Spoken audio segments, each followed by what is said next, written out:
ஹல்லேலூயா, ஹல்லேலூயா, ஹல்லேலூயா. என்னுடைய ஆண்டவருடைய திருநாமத்துக்கு மகிமைப்படுவதாக. சங்கீதம் 40ஆம் வசனம் பார்த்தீங்கன்னா, கர்த்தரை அன்போடு நேசிக்கிறவன் வாயில எப்பயுமே கர்த்தருக்கு நாமத்துக்கு மகிமைப்படுவதாக என்ற வார்த்தையை உச்சரித்து கொண்டே இருப்பான் என்று வேதம் சொல்கிறது. நான் சதா காலமே என்னுடைய தேவனுக்கு மகிமைப்படுவதாக சொல்லுவேன். நான் இந்த நிமிஷம் இந்த இடத்துல உக்காந்து, யாரும் இல்லாத இடத்துல உக்காந்து நான் இன்னைக்கு தேவனை பற்றி பேசுகிறேன்னா, கடவுள் யாரும் இல்லாத இடத்துல என்னை கைப்பிடிச்சி கூப்பிட்டு ஒவ்வொரு நாள் வழி நடத்தாரு.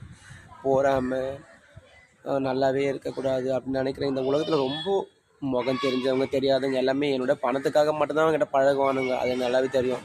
ஆனால் எல்லாத்தையும் மீறி என்னுடைய நாமத்தை முழு உள்ளத்தோடு சோதரி தான் சொல்லிருக்காரு ஆண்டவர். நான் எவ்வளோ என்ன பண்ணாலும் என் ஆண்டவர் எனக்கு இருக்கார். அவரை தான் நாளைக்கு நான் கடைசியாக போகும்போது கூட நான் என்னோட ஆண்டவர் சமூகத்துக்கு வந்துட்டேன். நிம்மதியாக போய் சேருவேன், நிம்மதியோடு இருக்கிறேன்.